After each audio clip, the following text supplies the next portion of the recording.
पवित्र श्रीमद् भागवत गीता, पवित्र चारों वेद, पवित्र कुरान शरीफ, पवित्र बाइबल, पवित्र गुरु ग्रंथ साहिब, पवित्र कबीर साहिब की वाणी में छुपे हुए गूढ़ रहस्य अर्थात तत्व को जानने के लिए कृपया अवश्य सुनिए जगत गुरु तत्वदर्शी संत रामपाल जी महाराज के मंगल प्रवचन। जोरों विनती करूं धरूं चरण पर शीसे। गुरु राम देवानंद जी महाराज ने दियो नाम बख्शीस। कोटि कोटि सजदा करूं कोटि कोटि प्रणाम। चरण कमल में राखियो मैं बंदी जाम गुलाम। कबीर गे तन विष की बेलड़ी गुरु अमृत की खाने। शीश दिए जो गुरु मिले तो भी सस्ता जाने। सात दीप नौ खंड में गुरु से बड़ा ना कोई।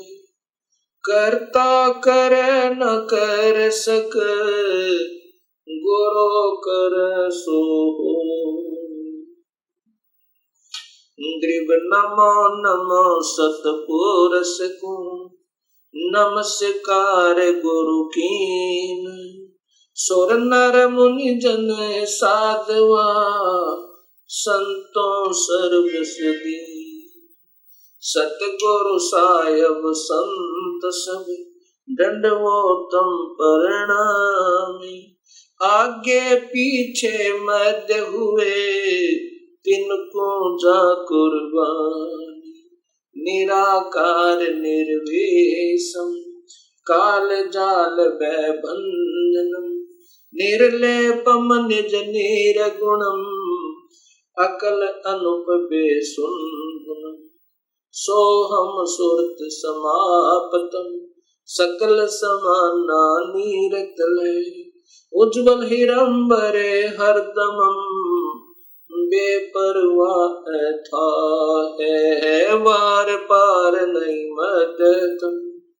ग्रीब जो सुमर सिद्ध होई गणनायक गलताना।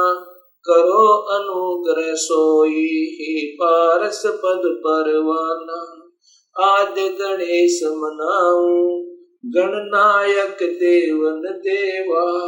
चरण कमल लौलाऊं आद्य अंत करूं सेवा। परम शक्ति संगीतम रिद्धि सिद्धि दाता सोई। अवगत गुण अतीतम सतपुरुष निर्मोही। जगदम्बा जगदीशम मंगल रूप मुरारी। तन मन अर्पो शीसम भक्ति मुक्ति भंडारी। सुर नर मुनि जन ध्यावे ब्रह्मा विष्णु महेशा। शेष सहस मुख गावे पूज्य आद्य गणेशा। इंद्र कुबेर सरीखा वरुण धर्म राय ध्यावे। समर्थ जीवन जी का मन इच्छा फल पावे। 33 कोटि आधारा ध्यावे शेष 88। उतरे भव जल पारा कट है यम की फांसी। 33 कोटि आधारा ध्यावे शेष 88। उतरे भव जल पारा कट है यम की फांसी।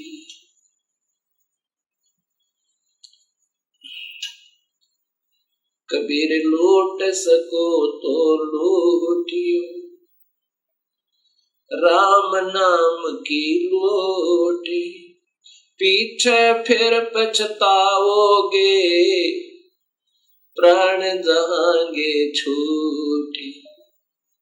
नहीं भरोसा देही का, विनस जावे छन माही। श्वास उसास में सुमरण करो, और यतन कछु नाही। कबीर श्वास श्वास में नाम जपो, व्यर्थ श्वास मत खो। ना जाने इस श्वास को, आवण हो कि न हो। राम रटत कोटि भलो, चू चू पड़े जो चामे। ये कंचन दे किस काम की, जा मुख नाही नामी। कबीर जिव्या तो वो ए बली, जो रटे हरि नाम। नहीं तो काट बगाइयो, मुख में भलो ना चामे। कबीर राम रटत कन्या भली, साकट भलो न पूते। बकरी के गल में गल थना, जा में दूध न मोते। कबीर राम रटत दारिद्र भलो, टूटी घर की छाने। वो सुंदर महल किस काम के, जहाँ भक्ति नहीं भगवान।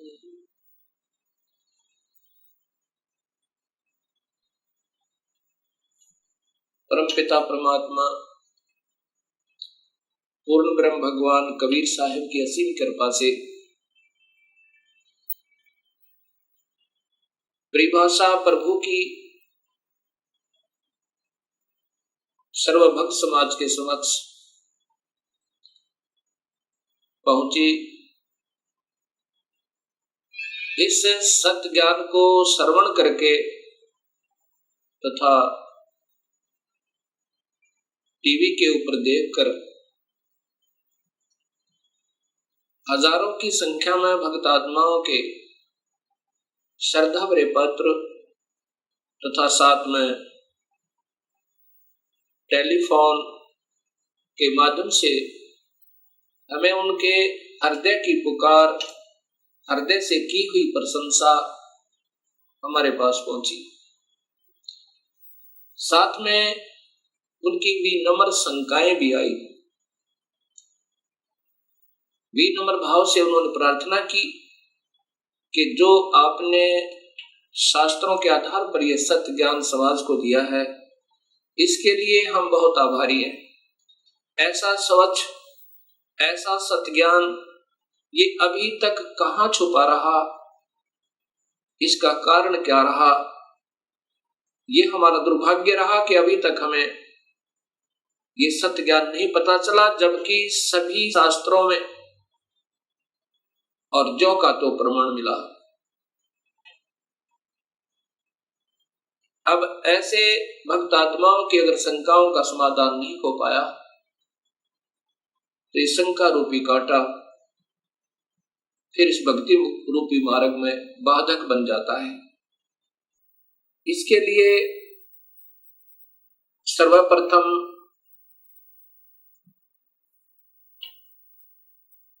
सृष्टि रचना का ज्ञान होना बहुत जरूरी है। जब तक हम सृष्टि रचना को ढंग से नहीं समझ पाएंगे, तब तक हम इस सत्य ज्ञान को नहीं कैच कर सकते, नहीं पकड़ सकते, नहीं समझ सकते।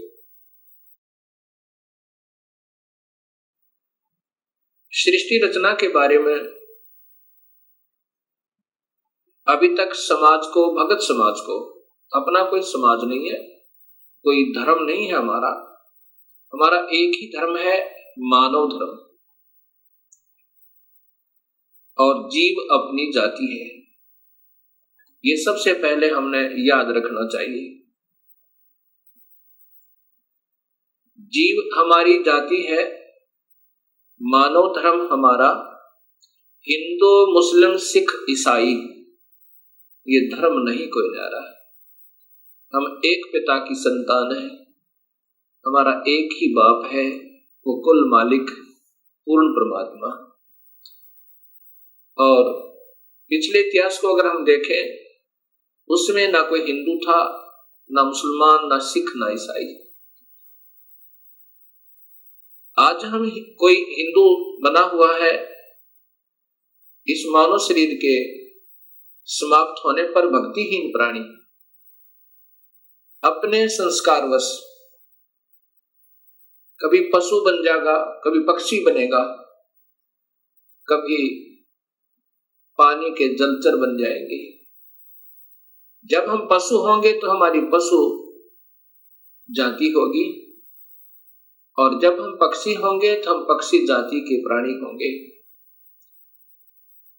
और ये भी हो सकता है कि हमारा कोई पुण्य संस्कार बचा हुआ हो, पुनर्जन्म मानव का हो, तो हम, कोई हिंदू है वो मुसलमान के घर जन्म लेगा, क्योंकि हमारे पिछले संस्कार रले मिले हैं, अलग नहीं है।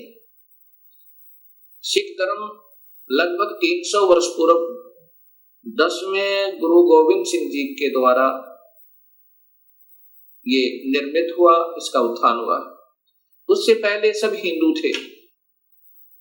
उनके पिछले नाम राजा राम, कृपाराम, रामचंद्र, चंद्रभान, इस प्रकार के 3-4 पीढ़ी से पूर्व के जितने पूर्वज हैं वो इन नामों पर हैं। ऐसे ही इससे पहले मुसलमान धर्म नहीं था। हजरत मोहम्मद जी ने एक विशेष पवित्र मार्ग बनाया था भक्ति का, लेकिन आने वाले समय में इसमें बहुत त्रुटियां बन गई। ऐसे ही पहले ईसा जी ने एक निर्मल भक्त समाज तैयार किया था, उससे पूर्व अब्राहिम जी ने, ऐसे ये आदम जी से पहले हिंदू धर्म था, और हिंदू से पहले केवल आर्य हुआ करते थे, कोई धर्म नहीं था। अब हमने ये विचार करना पड़ेगा कि हम दो नहीं हैं। जहां से भी भक्ति प्रारंभ होती है वो निर्मलता के आधार पर है। बीड़ी, शराब, मांस, तंबाकू उसमें कभी प्रयोग नहीं होता, और केवल एक प्रभु की ही साधना प्रारंभ होती है। आने वाले समय में उसमें त्रुटियां आ जाती हैं। मनमुखी गुरु लोग उसमें ढेर सारी त्रुटियां पैदा कर देते हैं, और जिसके कारण वो समाज का प्रारूप बदल जाता है, भक्त समाज का, उस धर्म का एक प्रारूप बदल जाता है, वास्तविकता नहीं रहती। फिर ऐसे ही सदियों उपरांत फिर ये मार्ग प्रारंभ होता है। उसमें प्रारंभकर्ता को कठिनाइयां अवश्य आती हैं। समाज समझता है कि ये निंदक है, सभी को की साधनाओं को गलत बता रहा है। बिल्कुल नहीं, गलत उनको लगेगा ये मार्ग जिनको स्वयं शास्त्रों का ज्ञान नहीं, और उनके गुरुदेव अधूरे हैं, जिन्होंने आज तक ये नहीं बताया कि ये सृष्टि कैसे रचेगी, जबकि शास्त्रों में विद्यमान है ये सारा ज्ञान। अब सबसे पहले हमने सृष्टि रचना का सही ज्ञान होना चाहिए। तो अब दास आपको सृष्टि रचना बताना चाहेगा। सर्वप्रथम केवल एक ही प्रभु था, उसका नाम कबीर है। वास्तविक नाम उस परमात्मा का कबीर है। वो अनामी लोक में, अकय लोक में रहता था, और वहीं पर हम सब जीव उसी परमेश्वर कबीर में समाये हुए थे। उसके बाद उस परमात्मा ने स्वयं प्रकट होकर, अर्थात अपने उस अनामी लोक में स्वयं ही 3 नीचे के लोकों की और रचना की। अलख लोक, अगम लोक, फिर अलख लोक, और नीचे का सतलोक। फिर सतलोक में आकर के उस परमेश्वर ने अन्य रचना की, सर्वप्रथम एक शब्द से 16 द्वीपों की रचना की।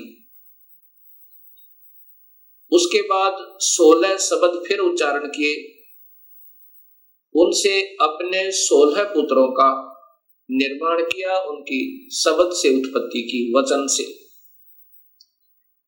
और उनको उन 16 द्वीपों में रहने की आज्ञा दी।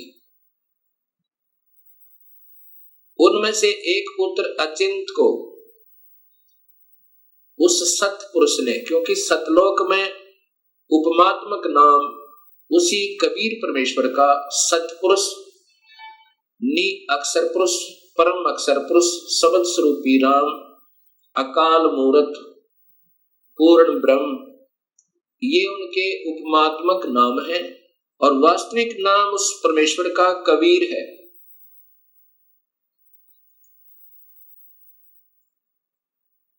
सतलोक के अंदर सतपुरुष ने अपने पुत्र अचिंत से कहा कि आप यहाँ की अन्य सृष्टि रचना को करो मेरी शक्ति तक। अचिंत ने अपनी शब्द शक्ति से अक्षर पुरुष परब्रह्म की उत्पत्ति की और उससे कहा कि मेरा सहयोग दो यहाँ सतलोक में अन्य सृष्टि रचना करने का। अक्षर पुरुष अर्थात ये परब्रह्म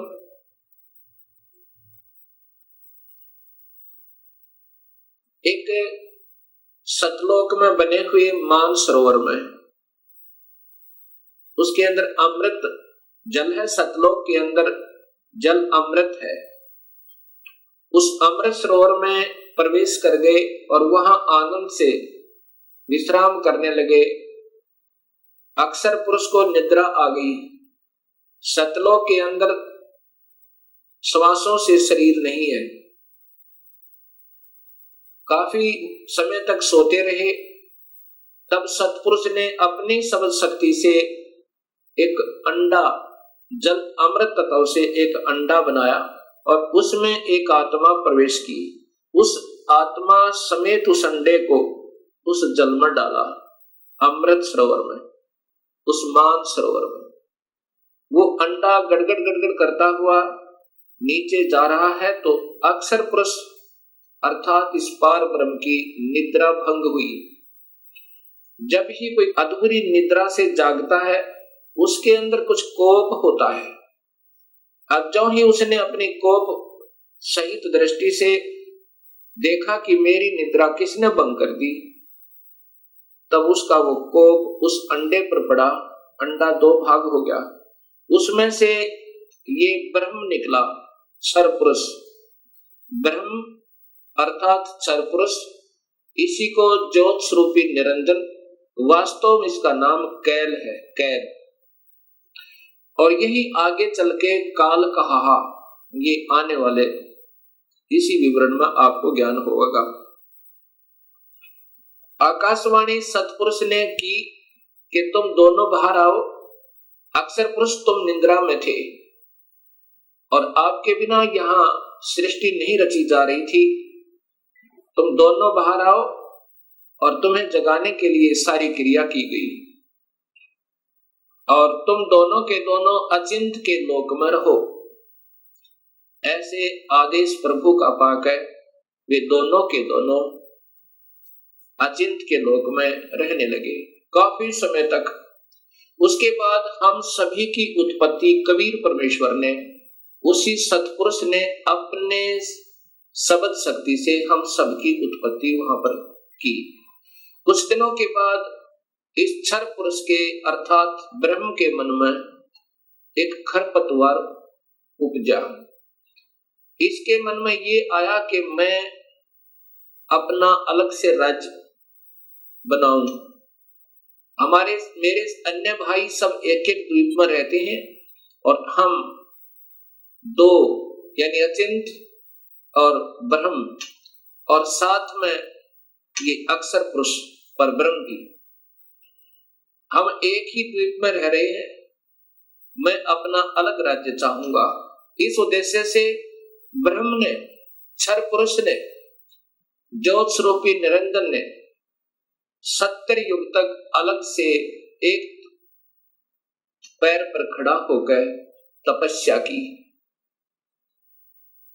जब ये तपस्या कर रहा था, हम ये सभी आत्माएं जो आज काल के लोक में दुख पा रहे हैं, चाहे आज कोई देव बना है, चाहे कोई महादेव बना है, चाहे आज कोई शूकर बना है, चाहे कोई गधा बना है, चाहे कोई राजा बना है, चाहे कोई रंक बना है, पशु या पक्षी बना हुआ है, ये सभी की सभी आत्माएं हम इस काल के ऊपर अर्थात इस ब्रह्म के ऊपर आसक्त हो गए। और यही बीमारी आज हमारे अंदर विद्यमान है, यही प्रक्रिया। जैसे ये नादान बच्चे किसी हीरो और हीरोइन को देखकर उसकी अदाओं के ऊपर इतने आसक्त हो जाते हैं कि वो अगर आसपास कहीं किसी शहर में वो हीरो, वो अभिनेता या अभिनेत्री आ जाए, लाखों की संख्या में उनके दर्शनार्थ भीड़ उमड़ जाए और लेना एक न देने दो, कुछ मिलना नहीं उससे। ऐसी हमारी वृत्ति वहां बिगड़ी थी सत्यलोक में। हम वहां रहा करते थे अपने पिता के पास, कोई दुख नहीं था, कोई मृत्यु नहीं थी, हमारे परिवार थे, हम प्यार से रहा करते थे। लेकिन वहां हम अपने पतिव्रता पद से गिर गए, अपने मूल मालिक उस पूर्ण ब्रह्म जो सर्व सुखदायी सदा सहाय आत्मा का आधार वास्तव में भगवान है, जो जीव को दुखी नहीं करता, जन्म मरण के कष्ट में नहीं डालता, कुत्ते और गधे नहीं बनाता, उसको छोड़कर और हम इस काल यानी ब्रह्म के ऊपर आसक्त हो गए। जब इसने 70 युग तप कर लिया, तब पूर्ण परमात्मा ने, पूर्ण ब्रह्म ने, सतपुरुष ने पूछा भी क्या चाहता है तू कैल क्या चाहता है, ब्रह्म तू क्या चाहता है।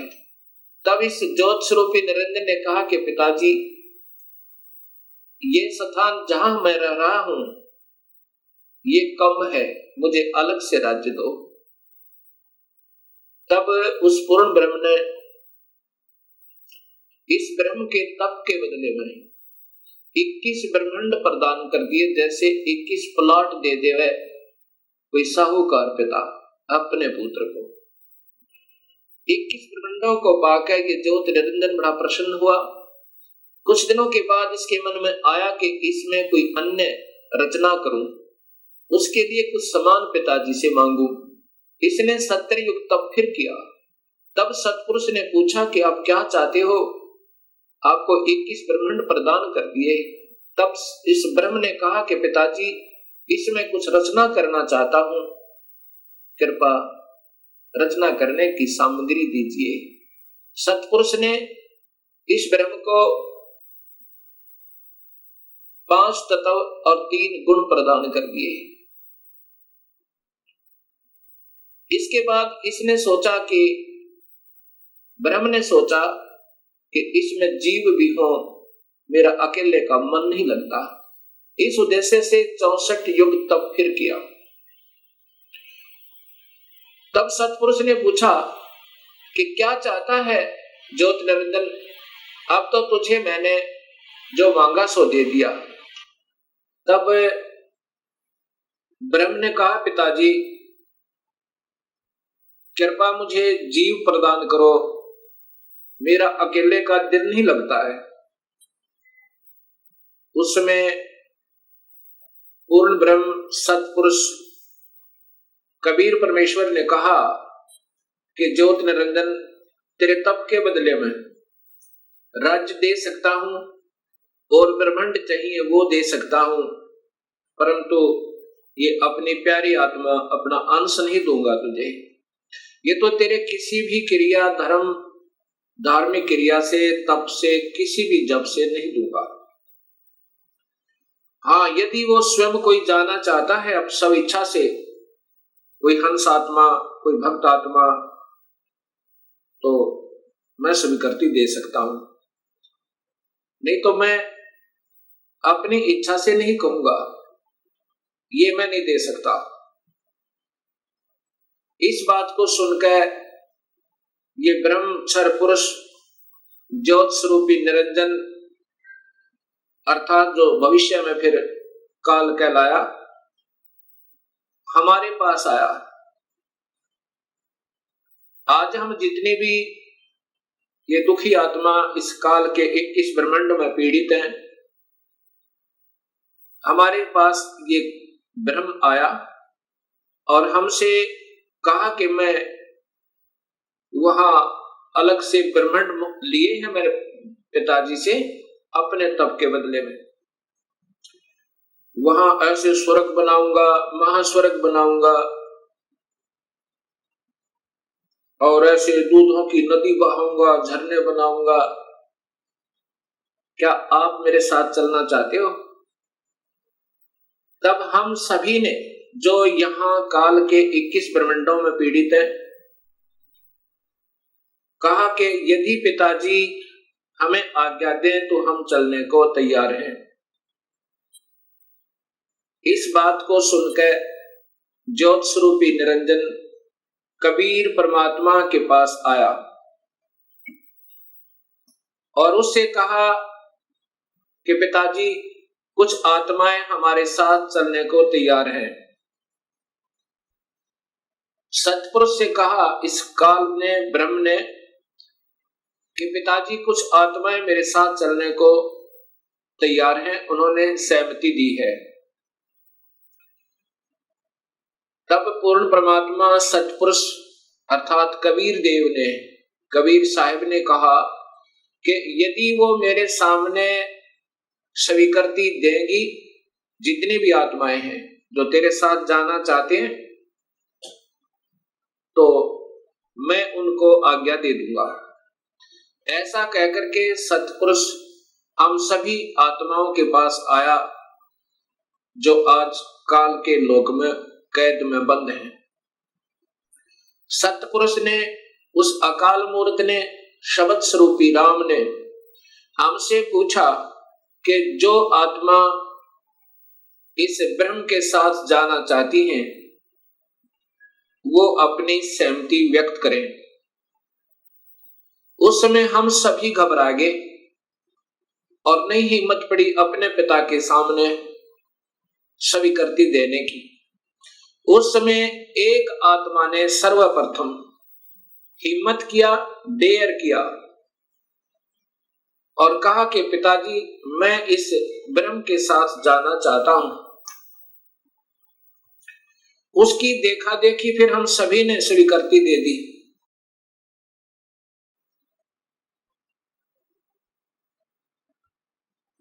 और जितनी भी आत्माएं उस समय स्वीकृति दी थी, सभी कबीर साहिब ने उनके नंबर नोट किए और जिसने सर्वप्रथम सहमति दी थी उस आत्मा का भी नंबर नोट किया और ब्रह्म से कहा कि ब्रह्म आप जाओ अपने लोक में, अब इन सभी आत्माओं को मैं विधिवत तेरे लोक में भेजूंगा।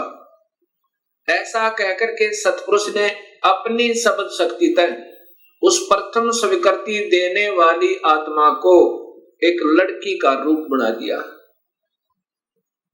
और उसके अंदर एक शब्द शक्ति दे दी और हम सभी जीवात्माओं को, उसे प्रकृति देवी भी कहते हैं, अष्टंगी भी कहते हैं और वही महामाया भी कहलाई। यहाँ 21 ब्रह्मांड की इस देवी को उत्पन्न किया अर्थात उस आत्मा का लड़की बनाया। फिर हम सभी आत्माओं को जो 21 ब्रह्मांड में आए हुए हैं उसके अंदर प्रवेश कर दिया, इस लड़की के शरीर में, प्रकृति देवी के शरीर में, अर्थात इसको अद्धा माया भी कहते हैं। और यही आगे चलकर त्रिदेवों की माता कहलाई। प्रवेश कर दिया और कहा कि बेटी तेरे को मैंने शब्द शक्ति दे दी है और जितने भी जीव काल कहे ब्रह्म कहेगा तू बना देना। एक बार मुख से उच्चारण करेगी उतने ही नर और मादा ये जोड़े उत्पन्न हो जाएंगे। अपने पुत्र सहजदास से कहा सहजदास जाओ अपनी बहन को उस ज्योत स्वरूपी निरंजन के पास छोड़ आओ और उसको बताना कि इस लड़की को, इस प्रकृति देवी को, अध्या माया को मैंने सबद शक्ति दी है, ये जितने जीव तू कहेगा ये बना देगी। और जितनी आत्माओं ने स्वीकृति दी थी वो सभी इसके अंदर प्रवेश कर रखी हैं। सहजदास प्रकृति देवी को लेकर, अध्या माया को लेकर ज्योत निरंजन के पास आया, उसके पास छोड़ दिया और कहा कि पिताजी ने ऐसे ऐसे कहा है, इस लड़की के पास सब शक्ति है और जितने जीव तू कहेगा ये नर और मादा अपने शब्द से उत्पन्न कर देगी। ऐसा कह करके सहजदास अपने लोक में लौट आया, अपने द्वीप में आ गया। युवा होने के कारण लड़की का रूप निखरा हुआ था। इस ज्योत स्वरूप निरंजन ब्रह्म अर्थात क्षर पुरुष के मन में नीचता उत्पन्न हुई, जो आज सब जीवों में विद्यमान है। वही व्यक्ति, वही प्रक्रिया, वही ये बुरी आदत युवा लड़की को देखकर उसके साथ बद व्यवहार करने की चेष्टा इस क्षर पुरुष ने अर्थात ज्योत स्वरूपी निरंजन ने की। लड़की ने, प्रकृति देवी ने कहा कि ज्योत निरंजन तू होश में आ जा, तू और मैं एक ही पिता की संतान है। पहले तेरी उत्पत्ति हुई उन्हीं के शब्द तय अंडे में और उन्हीं ने मुझे उत्पन्न किया। तू और मैं बहन और भाई हैं। बहन भाई का ये कर्म पाप का भागी होता है, तू मान जा मेरी बात। ज्योत निरंजन ने एक भी बात उस लड़की की नहीं सुनी और मदहोश होकर, विषय वासना के वश होकर, काम वश होकर उस लड़की को पकड़ने की चेष्टा की, दुष्कर्म करने के लिए। लड़की ने अपनी इज्जत बचाने का और कहीं स्थान ना पाकर, जो ही उस काल ने, ज्योत स्वरूपी निरंजन ने, क्षर पुरुष ने ऐसे मुंह खोला हुआ था, आलिंगन करने के लिए ऐसे बाजू फैलाई थी, उसी समय लड़की ने छोटा रूप बनाया, सूक्ष्म, बहुत सूक्ष्म, और उसके पेट में चली गई अपनी इज्जत रक्षा के लिए। वहां से अपने पिता से पुकार की, हे परम पिता, हे सतपुरुष, हे कबीर परमेश्वर, मेरी रक्षा करो। इस प्रकार मैं काल से अपनी इज्जत रक्षा के लिए, इस ब्रह्म से अपनी इज्जत रक्षा के लिए इसके पेट में प्रवेश हूं और मुझे आकर मेरी रक्षा करो, मुझे बचाओ इससे। उसी समय कबीर परमेश्वर ने अपना ही दूसरा रूप अपने पुत्र योग संतायन अर्थात योग जीत, उसे जोग जीत भी कहते हैं, योग जीत का रूप बनाकर काल के 21 ब्रह्मांडों में प्रकट हुए और कहा कि ज्योत स्वरूपी निरंजन तूने जुल्म कर दिया, आपने ये ऐसा जुल्म कर दिया, ऐसे कर्म करने वाले पाप आत्मा को इस सच्चे लोक में ये श्राप, ये कर्म, ये पाप लगता है कि 1 लाख जीवों का, मनुष्य शरीरधारी जीवों का रोज आहार करेगा और 1.25 लाख की उत्पत्ति करेगा। पिताजी ने आदेश दिया है मुझे कि आप यहां से निकल जाइए अपने 21 ब्रह्मांड को लेकर, और लड़की को उसके पेट से निकाल दिया, प्रकृति देवी को इस ब्रह्म के पेट से निकाल दिया और उनको 21 ब्रह्मांड समेत और दोनों को वहां से निष्कासित कर दिया और कहा कि प्रकृति तूने स्वयं अपने पैर पर कवाड़ा मारा है, अपने पिता से दूर होगी तू, अब इसकी सजा तू ही पावेगी और जाओ यहां से 21 ब्रह्मांड लेकर आप चले जाओ। इतना कहते ही 21 ब्रह्मांड वायुयान की तरह वहां से चल पड़ा और वहां से सतलोक से 16 शंख कोश की दूरी पर नील पद्म शंख यानी 16 मिलियन 16 शंख कोश की दूरी पर ये 21 ब्रह्मांड आकर के स्थिर कर दिए कबीर परमेश्वर ने अपनी शक्ति तय। अब इस ज्योत स्वरूपी निरंजन के मन में फिर यही नीचता फिर उठी और कहा कि अब मेरा कौन क्या बिगाड़ सकता है, अब मैं मनमाना करूंगा। उस लड़की ने, प्रकृति देवी ने फिर प्रार्थना की कि ज्योत निरंजन अब भी तू मान जा। पहले तो आप और मैं एक ही पिता की संतान हैं और दूसरे मैं तेरे पेट से होकर आई हूं। ये कर्म अब मैं तेरी बेटी बन गई। प्रथम तो बहन और भाई का ये पाप कर्म महापाप का कारण, और दूसरे मैं तेरी बेटी हुई आपके पेट तक होगाई, और बाप बेटी का ये जुल्म अच्छा नहीं। मान जा मेरी बात, मेरे पास सब शक्ति है पिताजी की दी हुई, और जितने जीव तू कहेगा मैं बना दूंगी।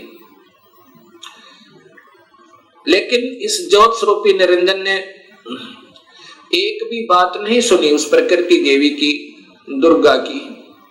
जबरदस्ती शादी की और एक ब्रह्मांड में एक ऐसा स्थान बना रखा है इस काल भगवान ने, ब्रह्म भगवान ने। वहां पर ब्रह्मलोक कहते हैं उसको। उस ब्रह्मलोक के अंदर इसने 3 स्थान बना रखे हैं, एक रजोगुण प्रधान, एक सतोगुण प्रधान और एक तमोगुण प्रधान। जब ये सतोगुण रजोगुण प्रभावित क्षेत्र में इस दुर्गा को अपनी पत्नी के रूप में रखता हुआ वहां रहता है, उस समय जो पुत्र की उत्पत्ति होती है उसका नाम ब्रह्मा रख देता है, उसको रजोगुण बना देता है। उसके बाद ये दोनों उस स्थान पर आ जाते हैं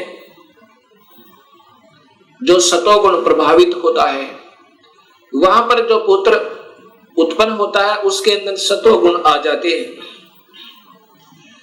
उसके अंदर सतोगुण आ जाते हैं और उसका नाम ये विष्णु रखते हैं।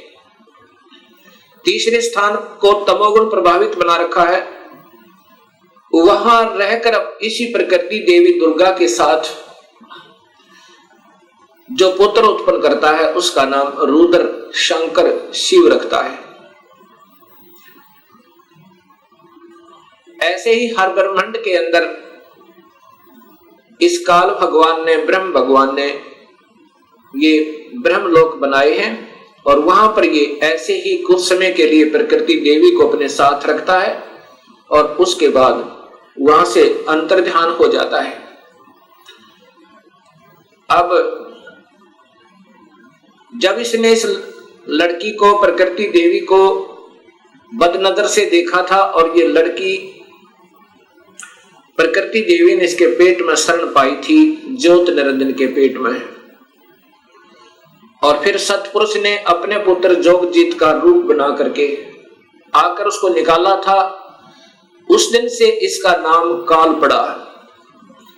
कहा था कि आज से तेरा नाम काल होगा और 1 लाख जीवों का, मनुष्य शरीरधारी प्राणियों का रोज आहार करेगा और 1.25 लाख की उत्पत्ति किया करेगा।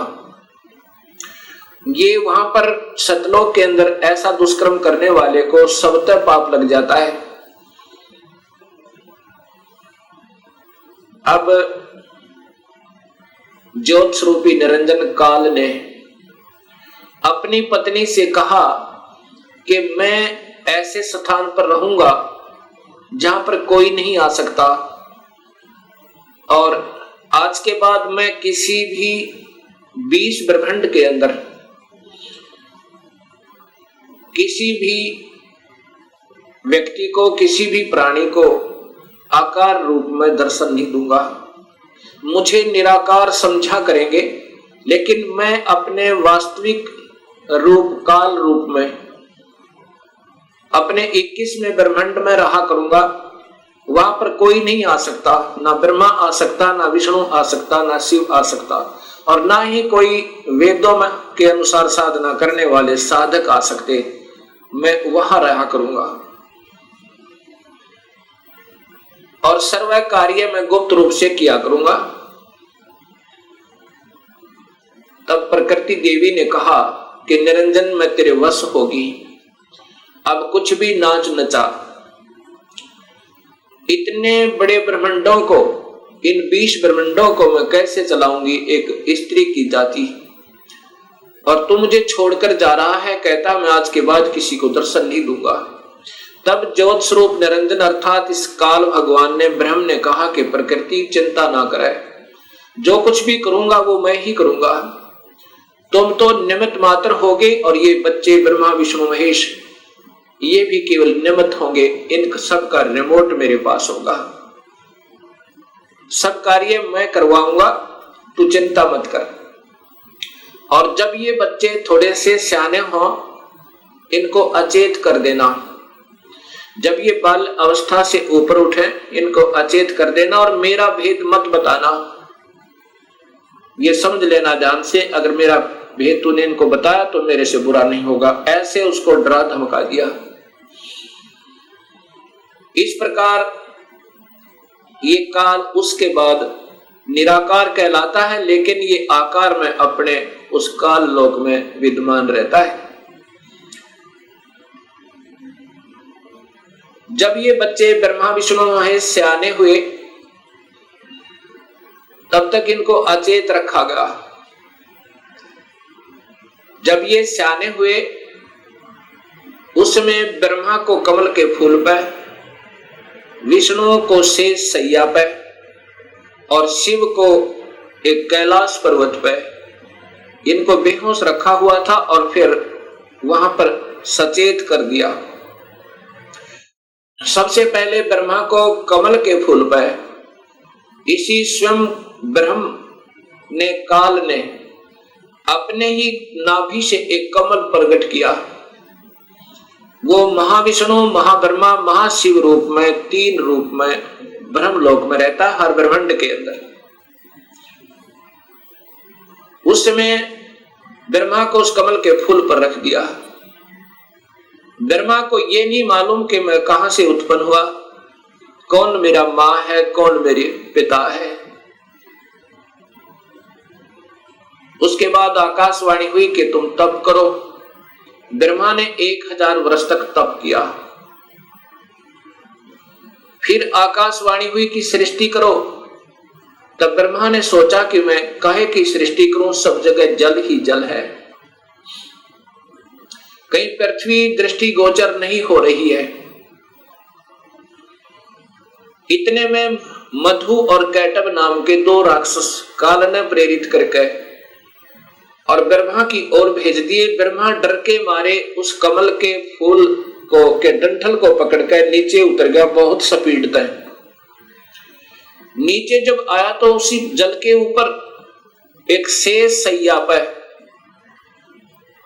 चतुर्भुज रूप में एक व्यक्ति सो रहा है। उसके हाथों में शंख, चक्र, गदा, पद्म है। जब ब्रह्मा वहां पहुंचा, उसी समय उस वो विष्णु जी थे, जो त्रिलोकीय विष्णु जी थे, उनमें से एक शक्ति निकली, वो आकाश में छा गई। उस समय ये ब्रह्मा विष्णु जी होश में आए। इतने में मधु और कैटब भी पहुंच गए। मधु और कैटब के साथ भगवान विष्णु ने 5000 वर्ष तक युद्ध किया, वो नहीं मरे। फिर उस शक्ति ने जो आकाश में छाई थी, एक लड़की का रूप बनाया, देवी का, और मधु कैटब को मोहित किया, अपनी ओर आकर्षित किया अपनी कलाओं से, अदाओं से। जब मधु और कैटब उस लड़की की तरफ देखने लगे तो विष्णु जी ने पीछे से उनकी गर्दन पकड़कर दोनों को मार डाला। अर्थात 5000 वर्ष तक भगवान विष्णु से 2 राक्षस नहीं मरे। वो भी तब मरे जब उस माता ने सहयोग दिया, उनको अट्रैक्ट कर लिया, आसक्त कर लिया। इससे 2 बातें सिद्ध होती हैं कि ये समर्थ नहीं है। जब 5000 वर्ष तक 2 राक्षस नहीं मर पाए भगवान विष्णु से, तब ब्रह्मा जी और विष्णु दो थे। इतने में रुद्र अर्थात ये शिव भी वहीं प्रकट हो गया। ब्रह्मा जी देवी भागवत महापुराण में बताता है कि फिर हम तीन हो गए, ब्रह्मा विष्णु और शिव।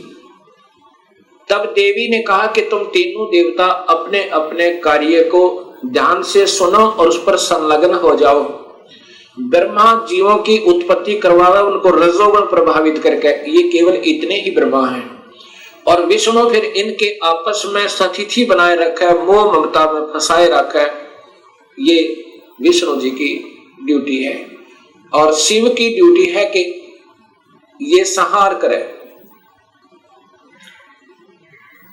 तब इन तीनों ने कहा कि हे माई, हे देवी, कहीं पर पृथ्वी नजर नहीं आ रही है और पृथ्वी के बिना प्राणियों की सृष्टि स्थिति और संहार असंभव है। तब वो देवी मुस्काई और कहा कि तुम, इतने में एक विमान आया और कहा कि तुम तीनों के तीनों इस विमान में बैठो और चिंता मत करना, घबराइयो मत। उस समय ये तीनों के तीनों ब्रह्मा विष्णु महेश विमान में प्रवेश कर गए। विमान मन की गति से चला, बहुत तीव्र गति था। कहां पहुंचा? ब्रह्मलोक में पहुंचा, जहां पर ये काल भगवान तीन रूपों में रहता है, जहां इनकी उत्पत्ति की जाती है, ब्रह्मा विष्णु महेश की। और वहां पर कोई नहीं जा सकता, ना वेद विधि से, किसी साधना तक, न तप से, न यज्ञ से, न हवन से, किसी प्रकार से नहीं जा सकता, ना किसी जप से। वहां पर तो ये अपनी कृपा से ही ले जा सकता है, ये काल भगवान सोचल सिद्ध करके। वहां जाकर के इन्होंने क्या देखा?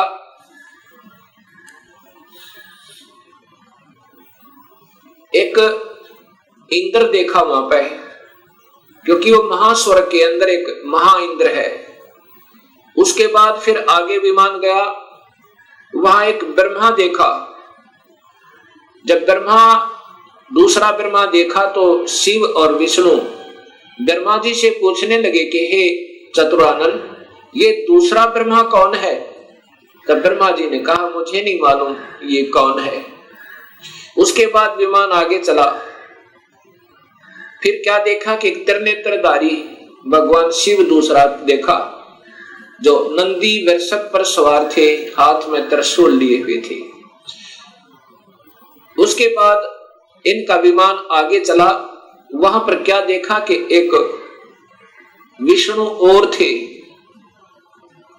और वहां बहुत सुंदर विशाल लक्ष्मी का एक भवन था, उसमें बहुत ऐश्वर्य के साधन उपलब्ध थे।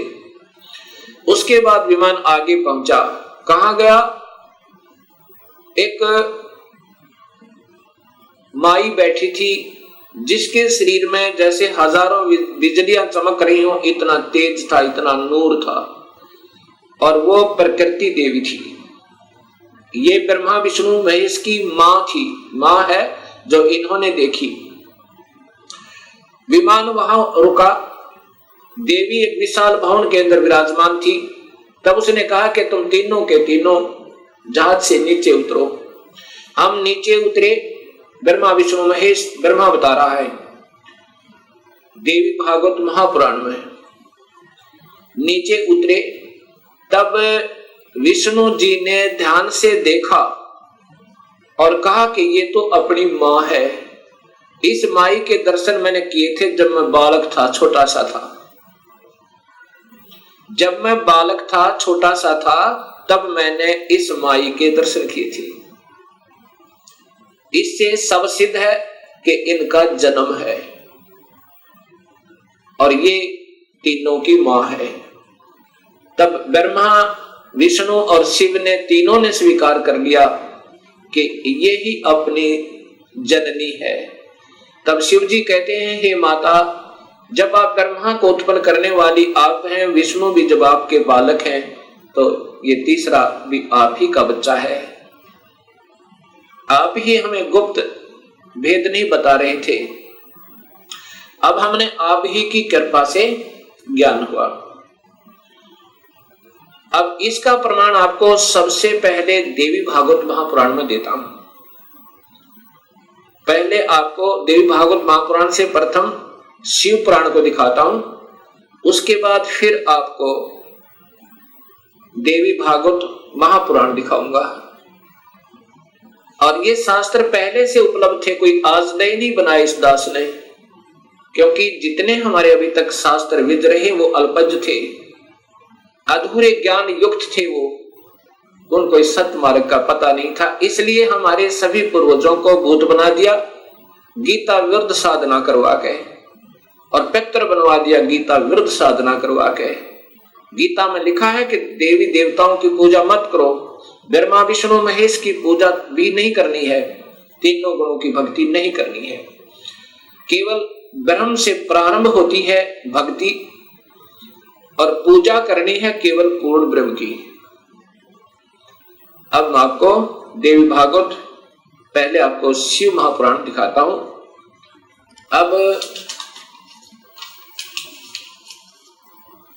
अब देखिएगा भक्तात्माओं, ये शिव महापुराण, ये शिव महापुराण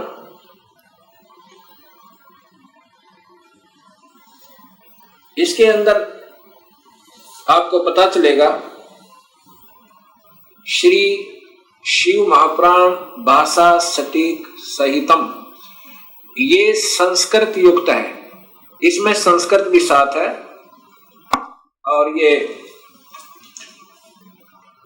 शिवा भाषा टीका टीकोत्तम, टीकाकार है डॉक्टर ब्रह्मानंद त्रिपाठी, साहित्य आयुर्वेद ज्योतिष आचार्य, MA PhD DMCA, ये टीकाकार हैं इनके। और ये आपके समक्ष है, इसमें क्या लिखा है यहां देखिएगा।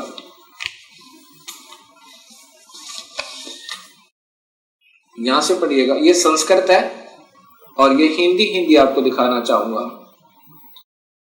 प्रलय काल में मुनिवर, प्रलय काल में भी शिव पार्वती का कभी वियोग न होने के कारण ही काशी को अविमुक्त अक्षेत्र कहते हैं। प्राचीन काल में शिवजी ने इस अक्षेत्र का नाम पहले नंदनवन और बाद में अविमुक्त रखा था। हे देवर्षि नारद, आनंद वन में रमण करते हुए शिव पार्वती के मन में इच्छा हुई कि किसी दूसरे पुरुष का निर्माण किया जाए, जिसके ऊपर अपने इस महासागर को डालकर हम दोनों स्वच्छंद होकर वैराग्य धारण कर केवल काशीपुरी में निवास कर सकें। वही सदा सब कुछ करे, वही रक्षा करे और अंत में मेरे अनुग्रह से वही सृष्टि का संवरण भी करे। चिंता रूपी लहरों से चलायमान चिंता रूपी समुद्र को बटोर कर रजोगुण रूपी विदुम से विस्तृत करे। अब यहां देखिएगा, ये ना अपने हिसाब से लगा रखिएगा। ऐसे विचार कर उस सर्वव्यापक भगवान ने उस पराशक्ति के 10वें अंग, ये 10वां अंग देखिएगा, ये ध्यान रखना, 10वें अंग अर्थात योनि में सुधार रूपी आवास का प्रयोग किया। ये दिखाना चाहते हैं आपको कि ये कहना क्या चाहते हैं हम। तब उससे तीनों लोकों में सुंदर एक पुरुष प्रकट हुआ, जो शांत एवं सतोगुण से युक्त था, गंभीरता में समुद्र के सम्मान तथा अक्षमावान था। हे मुनि, वह पुरुष इंद्र लक्ष्मणी के सदृश कांति वाला, अर्थात ये था कौन, ये देखिएगा नीचे। शिवजी ने कहा, उस जो पुत्र उत्पन्न हुआ उसको कहा, सर्वव्यापक होने से तुम्हारा विष्णु यह प्रसिद्ध नाम होगा। ये देखिए जानता है। फिर देखिए, सर्वव्यापक होने से, सर्वव्यापक होने से शिव ने कहा, शिव जी ने कहा सर्वव्यापक होने से के कारण तुम्हारा विष्णु यह प्रसिद्ध नाम होगा। अब इससे सिद्ध हो गया कि शिव जी से विष्णु की उत्पत्ति। एक बार फिर लीजिए,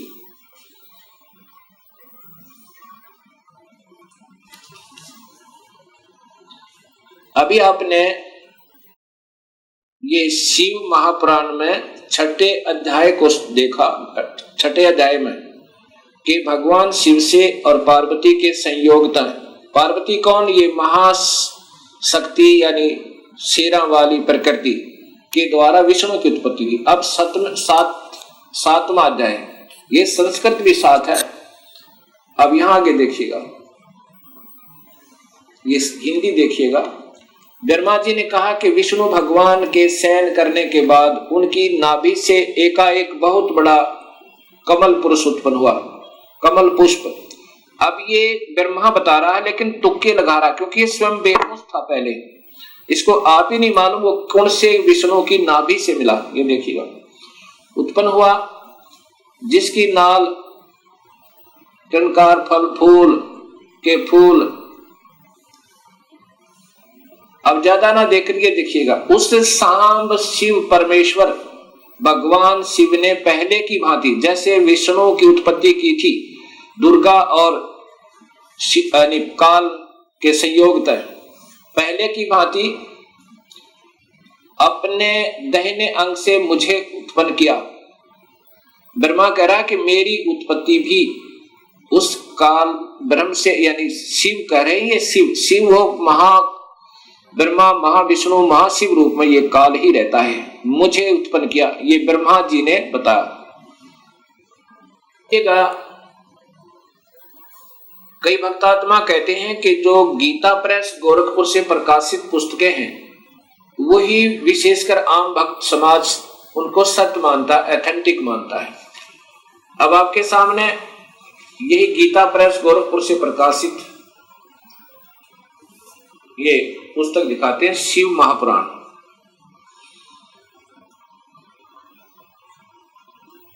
संक्षिप्त शिव महापुराण, और ये नीचे गीता प्रेस गोरखपुर से, और इसके छठे अध्याय में फिर यही प्रमाण है।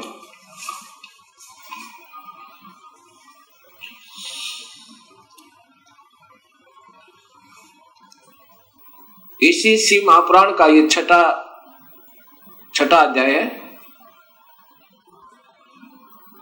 ये शिव महापुराण अध्याय नंबर 6, उसके बीच से सुना रहा हूं, आप इसको खरीद कर देख भी सकते हो। जिससे परब्रह्म के विषय में ज्ञान और अज्ञान पूर्ण उक्तियों द्वारा इस प्रकार ऊपर बताए अनुसार विकल्प किए जाते हैं। उसने कुछ काल के बाद सृष्टि का समय आने पर द्वितीय की इच्छा प्रकट की, उसके भीतर एक से अनेक होने का संकल्प उदित हुआ। तब उस निराकार परमात्मा ने अपनी लीला शक्ति से अपने लिए मूर्ति आकार की कल्पना की। वह मूर्ति संपूर्ण ऐश्वर्य गुणों से संपन्न, सर्वज्ञानी, ज्ञानमयी, शुभ स्वरूपा, सर्वव्यापिनी, सर्वरूपा, सर्वदर्शनी, सर्वकारिणी, सबके एकमात्र वंदनीय, सर्वदा सब कुछ देने वाली और संपूर्ण संस्कृतियों का केंद्र थी। उस शुद्ध रूपणी ईश्वरीय मूर्ति की कल्पना करके वह अद्वितीय, अनादि, अनंत, सर्व प्रकाशक, चिंत, सर्वव्यापी और अविनाशी परब्रह्म अंतर्हित हो गया। ये काल की कलाएं हैं सारी, और ये अनजान लेखक जिनको कुछ ज्ञान नहीं, इस काल को ही सब उपमा दे रहे हैं उस पूर्ण ब्रह्म के तुल्य जो मूर्ति रहित परम ब्रह्म है। अब यहाँ मूर्ति हो गया और फिर मूर्ति रहित भी है। अब ये काल की ही कला है, वो क्या बन गया? शिव रूप में आ गया। उसकी मूर्ति यहां देखो, चिंतमय आकार भगवान सदाशिव है। ये काल ही निराकार है, और यही फिर महाशिव, महाविष्णु और महाब्रह्मा के रूप में ये सब कलाएं करता है। अर्वाचीन और प्राचीन विद्वान इसी को ईश्वर कहते हैं। जितना जिनको ज्ञान है इस काल को ही ये ईश्वर कहते। उस समय एकाकी रहकर स्वेच्छानुसार विहार करने वाले उन सदाशिव ने अपने विग्रह से स्वयं एक स्वरूप भूता शक्ति की सृष्टि की, अर्थात वह देवी इसी के शरीर से निकली, वो निकाली थी पूर्ण परमात्मा ने, जो इसके पेट में शरण ले ली थी, कि जो उनके अपने श्री अंग से कभी अलग होने वाली नहीं थी। उस पराशक्ति को प्रधान प्रकृति, देखो प्रधान प्रकृति गुणवती माया बुद्धि तत्व की जननी विकार रहित बताया गया है। वह शक्ति अंबिका कही गई है और उसी को प्रकृति, ये ध्यान से देखना भक्तात्माओं, यही देवी अध्या माया, ये प्रकृति देवी, प्रकृति सर्वोश्री सर्वेश्वरी देव जननी, यानी तीनों देवताओं की माँ, ब्रह्मा विष्णु महेश की माता, नित्य और मूल कारण कही, सदाशिव द्वारा प्रकट की गई उस शक्ति की 8 भुजाएं हैं। अब ये शब्द ही स्पष्ट हो गया कि यही प्रकृति देवी ब्रह्मा विष्णु महेश की माता है। और इसी में फिर आगे आता है कि ब्रह्मा और विष्णु की उत्पत्ति शिव से हुई, ये महाशिव काल है।